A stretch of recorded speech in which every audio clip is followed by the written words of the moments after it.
భార్య సహాయం లేదు, పిల్లల సహాయం లేదు, లేకపోతే తల్లిదండ్రుల సహాయం లేదు, అత్తమామ సహాయం లేదు, ఇట్లా అనేక విషయాలలో చాలా మంది బాధపడుతూ ఉంటారండి.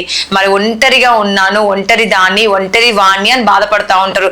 కానీ దేవుడు ఈ రోజు నీతో చెప్తా ఉన్నాడు ఏంటంటే, నేను ఒంటరిగా ఉండినను కదండి. దావీదుకు దేవుడు సెలవిస్తుంది. దావీదు దేవుడికి మొరపెడతా ఉంటాడండి. ప్రతి విషయంలో షేర్ చేసుకుంటా ఉంటాడు, ప్రతి విషయంలో దేవుడితో మాట్లాడుతూ ఉంటాడు. ఒక స్నేహితుడిలాగా కదండి, ఒక తండ్రిగా, ఒక తల్లిగా, అట్లా ప్రతి విషయంలో అండి దావీదు ఎంతో చక్కగా ప్రార్థన చేస్తాడు. ఈరోజు దావీదు కూడా అడుగుతాడు, నేను ఒంటరిగా ఉండినను నీవే నన్ను సురక్షితముగా నివసింప చేయదు. హల్లెలూయా. చూడండి, దావీదు నమ్ముతున్నాడు ఏమని, నేను ఒంటరిగా ఉన్నప్పుడు నన్ను సురక్షితముగా నువ్వు ఏం చేస్తావు, ఉంచెదవు. హల్లెలూయా. ఈరోజు నువ్వు కూడా ఒంటరిగా ఉన్నారా? మీరు కూడా ఒంటరితనంలో ఉన్నారేమో, బాధపడుతున్నారేమో, దుఃఖపడుతున్నారేమో, ఆవేదన చెందుతున్నారేమో, ఎవరు సపోర్ట్ మీకు లేదేమో, లేకపోతే అవుట్ ఆఫ్ స్టేట్స్కి వెళ్ళి మరి అక్కడ జీవిస్తూ కదండి